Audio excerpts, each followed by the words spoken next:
ತನ್ನ ಅಪ್ಪ ಹೇಗಿರ್ತಾನೋ ತನ್ನ ಮನೆಗೆ ಬರುವಂತಹ ಅಳಿಯನು ಹಾಗೆ ಇರ್ತಾನೆ, ಅಥವಾ ಮನೇಲಿ ಹುಟ್ಟೋ ಮಗ ಹಾಗೆ ಆಗ್ಬಿಡ್ತಾನೆ. ಯಾರಿಗೋ ಒಬ್ರಿಗೆ ಅದೇ ರೀತಿ ಇಂಪ್ಯಾಕ್ಟ್ ಆಗ್ತಾ ಅದು ಜನರೇಷನ್ ವೈಸ್ ಹೀಗೆ ಹೋಗ್ತಾ ಇರತ್ತೆ ಅನ್ನೋ ಒಂದು ಮಾತಿದೆ. ಆದ್ರೆ ನಿಮ್ ವಿಷಯದಲ್ಲೂ ಹಾಗೆ ಆಗ್ತಾ ಇತ್ತು, ಬಟ್ ನೀವ್ ಅದನ್ನ ಒಂದು ಚೂರು ಚೇಂಜಸ್ ರಿವರ್ಸ್ ತಗೊಂಡ್ರಿ, ಒಂದ್ ಚೂರು ಚೇಂಜಸ್ ಮಾಡ್ಕೊಂಡ್ರಿ. ಹಾಗೆ ಎಲ್ರಿಗೂ ಚೇಂಜಸ್ ಮಾಡ್ಕೊಳಕ್ ಸಾಧ್ಯನಾ? 100% ಮಾಡ್ಕೊಳ್ಳೇಬೇಕು. ಯಾಕೆ ಅಂತ ಹೇಳಿದ್ರೆ ನಮ್ದು ಇವಾಗ ಏನಾಗ್ತಾ ಇದೆ, we are the only generation. ನಾವು ನಮ್ಮ ಅಪ್ಪ ಅಮ್ಮನ ಮಾತು ಕೇಳಿದ್ದೀವಿ, ನಮ್ಮ ಮಕ್ಕಳ ಮಾತು ಕೇಳೋ ಒಂದು ಪರಿಸ್ಥಿತಿಯಲ್ಲಿ ಇದ್ದೀವಿ, because we have become like that. So ಪ್ರತಿಯೊಂದು ಫ್ಯಾಮಿಲಿಯಲ್ಲಿ ಅವರ ಪ್ಯಾಟರ್ನ್ ಒಂದಿರುತ್ತೆ, ಆನ್ಸಿಸ್ಟ್ರಲ್ ಪ್ಯಾಟರ್ನ್ಸು, ಈ ಹಳೆ ಕರ್ಮ ಅಂತಿರುತ್ತೆ. ಆ ಕರ್ಮನ ನಾವು ಬ್ರೇಕ್ ಮಾಡಿ ಚೇಂಜ್ ಮಾಡಿಲ್ಲ ಅಂತ ಹೇಳಿದ್ರೆ ನಮ್ಮ ಅಜ್ಜನಿಗೆ ಯಾವ ರಿಸಲ್ಟ್ ಸಿಕ್ತು ಅದು ಅಪ್ಪನಿಗೆ ಸಿಗುತ್ತೆ, ಅಪ್ಪನಿಗೆ ಯಾವ ರಿಸಲ್ಟ್ ಸಿಕ್ತು ನನಗೆ ಸಿಗುತ್ತೆ. ನಾನೀಗ ಅದನ್ನ ಚೇಂಜ್ ಮಾಡಿಲ್ಲ ಅಂದರೆ ನನಗೂ ಅದೇ ರಿಸಲ್ಟ್ ಸಿಗುತ್ತೆ. ಬಿಕಾಸ್ ನನ್ನ ಸ್ಟೂಡೆಂಟ್ಸ್ದು ನನಗೆ ಶಾಕ್ ಆಗುತ್ತೆ. ಈಗ ತಾತನಿಗೆ 40 ಎಕರೆ ಜಾಗ ಇತ್ತು, ಅವರೆಲ್ಲ 1-1.5 ಲಕ್ಷಕ್ಕೆ ಮಾರ್ಬಿಟ್ಟು ಕಳಸದಿಂದ ಬಂದು ಎಲ್ಲೋ ಶ್ರೀರಂಗಪಟ್ಟಣದಲ್ಲಿ ಸೆಟ್ಲ್ ಆದರು. ಅಪ್ಪ ಇಂಡಸ್ಟ್ರಿಯಲಿಸ್ಟ್ ಆದರು, ಅವರು 2 ಕಂಪ್ನಿ ಇಟ್ಟು ಎಲ್ಲ ಮಾಡಿ ಲಾಸ್ಟಿಗೆ ಅವರು ಕೂಡ ಹೆಲ್ತ್ ಇಶ್ಯೂ ಆಗಿ ಮಗನಿಗೀಗ ಏನೂ ಇಲ್ಲ. ಸೊ ಈಗ ಆ ಮಗ ನಮ್ಮ ಕಮ್ಯುನಿಟಿಗೆ ಬಂದು ಸೇರ್ಕೊಂಡಿದ್ದಾರೆ. ಯಾಕೆ ಅಂತ ಹೇಳಿದ್ರೆ ಈಗ ಅವನಿಗೆ ಅದನ್ನ ಬ್ರೇಕ್ ಮಾಡಬೇಕು, ಇಲ್ಲಾಂದ್ರೆ ಅವನು ಅದೇ ಡೈರೆಕ್ಷನ್ ಹೋಗ್ತಾ ಇದ್ದ. ಸೊ ಈ ಪ್ರಪಂಚದಲ್ಲಿ ಎನಿ ಸ್ಮಾಲ್ ಲಿಟಲ್ ಇನ್ಸಿಡೆಂಟ್ಸ್ ಆಗುತ್ತಲ್ಲ, ಅದು ನಮಗೆ ಏನೋ ಒಂದು ಪಾಠ ಕಲ್ಸಕ್ಕೆ ಅಂತ ಆಗೋದು. So why this is happening for me ಅಂತ ನಾವು ಕೇಳ್ತೀವಿ, but it has to be change like this. ಇದು ನನಗೆ ಏನು ಪಾಠ ಕಲಿಸ್ತಾ ಇದೆ ಅಂತ, ಆ ಪಾಠನ ಕಲಿತು ನಾವು ಚೇಂಜಸ್ ಮಾಡಿಕೊಂಡ್ರೆ ನಮ್ಮ ಲೈಫ್ ಬೇರೆ ಡೈರೆಕ್ಷನ್ಗೆ ಹೋಗುತ್ತೆ. ಇಲ್ಲಾಂದ್ರೆ ಇಟ್ಸ್ ಅ ಪ್ಯಾಟರ್ನ್, ಹಂಗೇ ರೊಟೇಟ್ ಆಗ್ತಾ ಇರುತ್ತೆ. ಕೋಟಿ ಸಾಲ ಬ್ರೇಕ್ ಡೌನ್ ಆದಂತಹ ಲೈಫು, ಅದನ್ನ ಹೀಗೆ ಇರೋದನ್ನ ಹೀಗೆ ಕಂಪ್ಲೀಟ್ ಚೇಂಜಸ್ ಮಾಡ್ಕೊಂಡ್ರಿ. ನೀವ್ ಹೇಳಿದ್ರಿ ಎಲ್ರಿಗೂ ಅದು ಚೇಂಜಸ್ ಸಾಧ್ಯ ಅಂತ. ನೀವು ಅಂಡ್ ಇನ್ನೊಂದು ಹೇಳಿದ್ರಿ ಆಗ್ಲೇ, ಎಲ್ಲದಕ್ಕೂ ನೇಚರ್ ಕಾರಣ ಆಯ್ತು, ನೇಚರ್ ಜೊತೆ ನಾನು ಅದನ್ನ ಎಲ್ಲದನ್ನು ನೇಚರ್ ಜೊತೆಲೆ ಸರಿ ಮಾಡಿಸ್ಕೊಂಡೆ ಅಂತ ಹೇಳಿ. ಈಗ ನಮ್ಮ ಸುತ್ತಮುತ್ತಲೂ ಕೂಡ ನೇಚರ್ ಇರುತ್ತೆ, ನೇಚರ್ ಜೊತೆ ನಾವ್ ಹೇಗೆ ಕನೆಕ್ಟ್ ಆಗ್ಬಹುದು, ಯಾವ ರೀತಿಯಾಗಿ ಸಾಧ್ಯ ಅದು? ನೇಚರ್ ಒಟ್ಟಿಗೆ ಅಂತ ಹೇಳಿದ್ರೆ, see there is a very big difference between being in nature and being connected with nature. Being in nature ಅಂದ್ರೆ ನನಗೆ ಒಂದು ಕಾಡು ಒಳಗಡೆ ಹೋಗ್ಬಿಟ್ಟು ನೇಚರಲ್ಲಿ ಇದ್ಬಿಟ್ರೆ ನಂದೆಲ್ಲ ಇದು ಅದಿಲ್ಲ. Actually being connected with nature ಅಂತ ಹೇಳಿದ್ರೆ, ಫಾರ್ ಎಕ್ಸಾಂಪಲ್ ನಮ್ಮಲ್ಲಿ ಸಿಲ್ವ ಥೆರಪಿ ಅಂತ ಹೇಳ್ತೀವಿ. ಮರಗಳನ್ನ ಹೋಗಿ ಹಿಡ್ಕೊಂಡು ಬೇರ್ ಫುಟ್ ಅಲ್ಲಿ ನಿಂತ್ಕೊಂಡ್ರೆ ಸೊ ಕಂಪ್ಲೀಟ್ ಆ ಎಲೆಕ್ಟ್ರಾನ್ಸ್ ಎರ್ತಿಂಗ್ ಎಲ್ಲ ವೈಬ್ರೇಷನ್ ಆಗುತ್ತೆ. So we get to experience. ಕೆಲವರು ಆಳಕ್ಕೆ ಸ್ಟಾರ್ಟ್ ಮಾಡ್ಬಿಡ್ತಾರೆ ಜನರು. So literally non judgmental. ಈಗ ಹೋಗಿ ಒಂದು ವಿಷಯ ಹೇಳ್ಬೇಕಾದ್ರೆ people will feel that oh my god this is so powerful ಅಂತ. ಸೊ ಈ ಒಂದು ಥರದ ಕನೆಕ್ಷನ್ ತುಂಬ ಇದೆ. ಮೇ ಬಿ ನೆಲದಲ್ಲಿ ಮಲ್ಕೊಂಡ್ರು that is a next level. So probably ನಮ್ಮ ಚೈಲ್ಡ್ಹುಡ್ ಅಲ್ಲಿ ಎಲ್ಲ ನಾವು ನೆಲದಲ್ಲಿ ಹೋಗಿ ಮಲ್ಕೊಳ್ಳುವಾಗ ಆ ಒಂದು ಎಕ್ಸ್ಪೀರಿಯನ್ಸ್ ಬೇರೆ ತರ ಇರ್ತಿತ್ತು. ಸೊ ಆ ತರ ಕನೆಕ್ಷನ್. ಮತ್ತೆ ಈವನ್ ವಾಟರ್ ನಾವು ಏನ್ ಕುಡಿತೀವಿ that also will define the nature connection.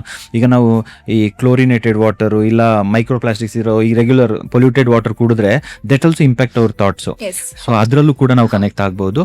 ಆಮೇಲೆ ಫುಡ್ಡಲ್ಲಿ ಹೇಗೆ ಅಂತ ಹೇಳಿದ್ರೆ, ಆ ನೇಚರ್ ಕೊಟ್ಟಿರುವಂತ unprocessed food without any chemicals ಇದೆಲ್ಲ ಇಲ್ಲದೆ ನಾನು ಯಾವಾಗ ಒಂದು ಫುಡ್ ತಿಂತೀನಿ that will define in my mindset. ನನ್ನ ಥಾಟ್ಸಲ್ಲಿ ಏನು ಓಡುತ್ತೆ ಆ ಥಾಟ್ಸ್ ಕೂಡ ಡಿಫ್ರೆಂಟ್ ಆಗಿ ಹೋಗ್ತಾ ಇರುತ್ತೆ. ಯಾಕಂದರೆ ನಾನಿದನ್ನ ಪರ್ಸ್ನಲ್ ಆಗಿ ಎಕ್ಸ್ಪೀರಿಯನ್ಸ್ ಮಾಡಿದ್ದೀನಿ. ಈಗ ನಾನಿವಾಗ ಮಾತಾಡ್ತಾ ಇರೋ ಹೊಸ ಒಂದು ವರ್ಷನ್, ಬಟ್ ನಂದು ಹಳೆ ವರ್ಷನ್ ಅಲ್ಲಿ ಐ ವಾಸ್ ವೆರಿ ಅಪೋಸಿಟ್, ತದ್ವಿರುದ್ಧ, ಲೈಕ್ ಕಂಪ್ಲೀಟ್ ಡಿಫ್ರೆಂಟ್ ಆಗಿದೆ. ಆ ಟೈಮಲ್ಲಿ ನನ್ನ ಥಾಟ್ಸ್ ಏನು ಬರ್ತಾ ಇತ್ತು ದಟ್ ವಾಸ್ ವೆರಿ ಡಿಫ್ರೆಂಟ್ ಇವಾಗ. So your food, air, even ನಾವು ಉಸಿರಾಡೋದು ಕೂಡ ತುಂಬ ಮ್ಯಾಟರ್ ಆಗುತ್ತೆ. ಈಗ ನಾವು ರೆಗ್ಯುಲರ್ ಬ್ರೆತ್ ಅಲ್ಲಿ ಮಾತಾಡಿದ್ರೆ that we speak a very different language. ಯಾವಾಗ ಈ ಲೆಫ್ಟ್ ನಾಸ್ಟ್ರಲ್ ಬ್ರೀದಿಂಗ್ ಅಂತ ಮಾಡ್ತೀವಿ, ಸೊ ಅದು ಡೈರೆಕ್ಟ್ ಬ್ರೈನಿಗೆ ಹೊಡೆಯುತ್ತೆ. So I think these are the multiple things. ಈ ಥರ ಹೇಳ್ಕೊಂಡೋದ್ರೆ ತುಂಬ ಇದೆ.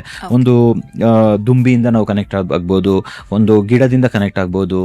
Everything nature is a beautiful subject. But ಯಾವಾಗ ಇದು ಕನೆಕ್ಟ್ ಆಗಲ್ಲ ಅಂತ ಹೇಳಿದ್ರೆ, ಈಗ ಕೊಡಗಿಗೆ ನಮ್ಮಲ್ಲಿ ನಮ್ಮದು ರಿಟ್ರೀಟ್ ಇದೆ, ಅಲ್ಲಿಗೆ ಬರಬೇಕಾದ್ರೆ ಜನರು ನೇಚರಲ್ಲಿ ಬಂದು ಟೈಮ್ ಸ್ಪೆಂಡ್ ಮಾಡ್ತೀನಿ ಅಂತ ಹೇಳೋದಕ್ಕಿಂತ ಅವರ ಈ ಪ್ರಪಂಚನೇ ಎತ್ಕೊಂಡು ಅಲ್ಲಿ ಬಂದಿರ್ತಾರೆ. ಯಾವುದು ಮೊಬೈಲ್ ಎತ್ಕೊಂಡು ಬಂದು ಆ ಮೊಬೈಲಲ್ಲಿ ಆಟ ಆಡ್ಕೊಂಡು ರೀಲ್ಸ್ ನೋಡ್ಕೊಂಡು photos. So they will be connected. Bank ಅವ್ರದ್ದು ಮ್ಯಾನೇಜರ್ಸ್ ಯಾರು ಇರ್ತಾರೆ, ಯಾರ್ಯಾರು ಫುಲ್ ಕನೆಕ್ಟೆಡ್, ಅವ್ರ ಕಾಲ್ಸ್ ಎಲ್ಲ ಬರ್ತಾ ಇರುತ್ತೆ. So they are caring their world to the nature. So ನಾನು ಹೇಳೋದಾದ್ರೆ ನಾವು ಈ ಥರ ನೇಚರ್ಗೆ ಹೋಗಿ ಆ ನೇಚರ್ನ ನೀವು ಮನೆಗೆ ಎತ್ಕೊಂಡು ಹೋಗಿ. So that has to be the way people live life ಅಂತ. ಎಸ್ 100%. ನೀವು ಆಗ ಹೇಳಿದಾಗ ನನಗೆ ನೆನಪಾಯ್ತು, ಈ ಥರನೇ ಒಂದಿಷ್ಟು ರೆಸಾರ್ಟ್ಗಳಿರ್ಬೋದು, ಒಂದಿಷ್ಟು ಏನು ಅದಕ್ಕೋಸ್ಕರನೇ ಟ್ರೀಟ್ಮೆಂಟ್ ಕೊಡುವಂಥದ್ದು, ಐಸ್ ವಾಟರ್ ಬಾತ್ ಅಲ್ಲಿ ಕೆಲವರು ಅಳ್ಕೊಂಡು ಎಲ್ಲವನ್ನ ಹೇಳುವಂಥದ್ದು, ಕೆಲವರು ಮೆಡಿಟೇಷನ್ ಮಾಡುವಂಥದ್ದು. ಅಲ್ಲಿ ಜನ ಕನೆಕ್ಟ್ ಆಗ್ತಾರೆ, ಮತ್ತೆ ಪುನಃ ಅದೇ ಲೈಫ್ಗೆ ಎಂಟ್ರಿ ಆಗ್ತಾರೆ, ಮತ್ತೆ ಪುನಃ ಅದೇ ಲೈಫ್, ಅದೇ ಜಂಜಾಟ, ಅದೇ ಬಿಸಿ ಶೆಡ್ಯೂಲ್ಸ್, ಆ ರೀತಿನೇ ಬದುಕ್ತಾ ಹೋಗ್ತಾರೆ. ಬಹುಶಃ ನೀವ್ ಹೇಳಿದ್ರಿ ಮೊಬೈಲ್ ಅಥವಾ ನಮ್ಮ ಪ್ರಪಂಚನ ಆ ನೇಚರ್ ಜೊತೆ ನಾವು ಕನೆಕ್ಟ್ ಮಾಡೋ ಬದಲಿಗೆ ನೇಚರ್ನ ನಮ್ಮ ಪ್ರಪಂಚದಲ್ಲಿ ಕನೆಕ್ಟ್ ಮಾಡ್ಕೊಂಡ್ರೆ ಮೇ ಬಿ ನೀವು ಹೇಳಿದಾಗೆ ಚೇಂಜಸ್ ಕಾಣ್ಬೋದು ಅಂತ ಅನ್ಸುತ್ತೆ. ಅಂಡ್ ನೀವು ಈಗ ಮೆಡಿಟೇಷನ್ ಮಾಡ್ತಾರೆ ಒಂದಿಷ್ಟು ಜನ, ನಮ್ಮ ಕೆಲಸ ಆಗ್ಬೇಕು, ನಾವು ಅಂದ್ಕೊಂಡ್ರೆ ಹಾಗೆ ನಡಿಬೇಕು, ಹೀಗೆ ನಡಿಬೇಕು. ನೀವು ನೋಡ್ತಾ ಇರ್ಬೋದು ಇತ್ತೀಚೆಗೆ ಸೋಷಿಯಲ್ ಮೀಡಿಯಾಗಳಲ್ಲಿ ಜಾಸ್ತಿ ಮೆಡಿಟೇಷನ್ ಬಗ್ಗೆ ಬರ್ತಾ ಇರತ್ತೆ, ಮ್ಯಾನಿಫೆಸ್ಟೇಷನ್ ಬಗ್ಗೆ ಬರ್ತಾ ಇರತ್ತೆ. ಈ ರೀತಿ ಮಾಡೋದ್ರಿಂದ ಮ್ಯಾನಿಫೆಸ್ಟೇಷನ್ ಇಂದ ನಿಮ್ಗೆ ಹಾಗಾಗತ್ತೆ, ಹೀಗಾಗತ್ತೆ, ಹೀಗ್ ಲಾಭ, ಹಾಗ್ ನಷ್ಟ ಅಂತ. ಹೇಗೆ ಈ ಮ್ಯಾನಿಫೆಸ್ಟೇಷನ್ ಬಗ್ಗೆ ನಿಮ್ಮ ಒಪಿನಿಯನ್ ಏನು? Manifestation is a very beautiful subject. Unfortunately ಇದನ್ನ ಯಾಕೆ ಸ್ಕೂಲಲ್ಲಿ ಹೇಳ್ಕೊಡಲ್ಲ, ಇಲ್ಲ I don't know why it doesn't work that way. ನಾನು ಮ್ಯಾನಿಫೆಸ್ಟೇಷನ್ ಬಗ್ಗೆ ನನಗೆ ಗೊತ್ತಿರಲಿಲ್ಲ. 2006 ನಾನು ಇನ್ಫೋಸಿಸಲ್ಲಿ ವರ್ಕ್ ಮಾಡ್ತಾ ಇದ್ದೆ. ಆವಾಗ ನನಗೇನಾಯಿತು, ತುಂಬ like I was very emotional. ಯಾಕೆಂತ ಹೇಳಿದ್ರೆ ಒಂದು ಕನ್ಸು ಕಟ್ಕೊಂಡು ಬಂದಿದ್ದು ಬೆಂಗಳೂರಿಗೆ.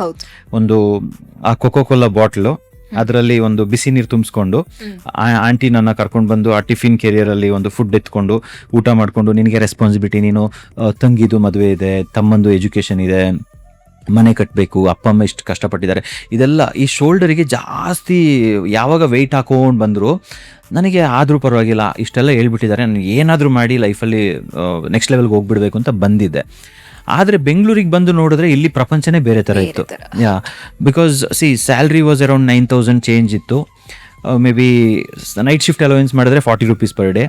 ನಾನು ಹೇಗೂ ನಾನು ಕೆಲಸ ಮಾಡಬೇಕು, ನೈಟ್ ಶಿಫ್ಟೇ ಕೆಲಸ ಮಾಡ್ತೀನಿ ಅಂತೇಳಿ ಆ ನೈಟ್ ಶಿಫ್ಟೇ ಹಾಕ್ಸ್ಕೊಂಡೆ. ಬಟ್ ಇಷ್ಟೆಲ್ಲ ಮಾಡಿದ್ರು ನಂದು ಸ್ಯಾಲ್ರಿ 10,000 ಹತ್ರ ಬರ್ತಾ ಇದೆ, ಆಯ್ತಾ. ಅದು ಮುಗಿಸ್ಕೊಂಡು ಹೊರಗಡೆ ಬಂದಾಗ ಇಲ್ಲಿ ಕ್ರೆಡಿಟ್ ಕಾರ್ಡು, ಇನ್ನೊಂದು ಪೋಸ್ಟ್ ಪೇಯ್ಡ್ ಬಿಲ್ಸ್ ಅಂತೆ, ಇನ್ನು PG ಚಾರ್ಜಸ್ಸು, ನಂದು ಟ್ರಾವೆಲಿಂಗು, ಅಕಾಮಿಡೇಷನು, ಇದೆಲ್ಲ ನೋಡಿದಾಗ ನನಗನ್ಸಿದ್ದು ಇದು ಹೇಗೆ ಸಾಧ್ಯ ನನಗೆ. ಈಗ ನಮ್ಮ ಸೊಸೈಟಿನ ನಾನು ಇಂಪ್ರೆಸ್ ಮಾಡಬೇಕಂದ್ರೆ ನನಗೆ ಅಟ್ಲೀಸ್ಟ್ ಒಂದು ಅಷ್ಟು ಕೋಟಿ ಅಂತ ಬೇಕು. ಇಷ್ಟು ಬರೋದ್ರಲ್ಲಿ ಹೆಂಗೆ ಮೇಂಟೈನ್ ಮಾಡಲಿ ಅಂತ ಆವಾಗ ನನಗೆ ಈ ಮ್ಯಾನಿಫೆಸ್ಟೇಷನ್ ನೀವು ಕೇಳಿದ್ದು ನನಗೆ ನಿಜವಾಗ್ಲೂ ಏನು ಗೊತ್ತಿಲ್ಲ. ಆವಾಗ ಈ ಕೋಚಸ್ಸು, ಗುರುಗಳು, ಮೆಂಟರ್ ಇದು ಯಾವುದು ಗೊತ್ತಿಲ್ಲ. ನಮ್ಮ ಅಪ್ಪ ಏನು ಸ್ವಲ್ಪ ಹೇಳ್ಕೊಟ್ಟಿದ್ರೆ ಅದನ್ನ ಕಲ್ತ್ಕೊಂಡು ಬಂದಿದೆ, ಸ್ಕೂಲಲ್ಲಿ ಕಾಲೇಜಲ್ಲಿ ಏನು ಕಲ್ತಿದ್ದೆ ಅದು ಬಂದಿದೆ. ಸೊ ಆವಾಗ ನಾನು ಏನು ಮಾಡಿದೆ, ನೈಟು ಅಲ್ಲಿ ಅಪ್ಪನಿಗೆ ಟ್ಯಾಬ್ಲೆಟ್ಸಿಗೂ ಬೇರೆ ದುಡ್ಡು ಕೊಡಬೇಕು, ಅವ್ರದ್ದು ಆ್ಯಂಪ್ಯೂಟ್ ಆಗಿ ಅವರು ಬೆಡ್ ರಿಡನ್ ಆಗಿದ್ರು. ಸೊ ಓನ್ಲಿ ಒನ್ ಪರ್ಸನ್, ನಾನೇ ಎಲ್ಲ ನೋಡ್ಕೋಬೇಕಿತ್ತು. ಆವಾಗ ತುಂಬ ನೋವಿಂದ ಏನು ಮಾಡಿದೆ, ನನಗೆ ಒಂದು ಲೆಟರ್ ಬರ್ಕೊಂಡೆ.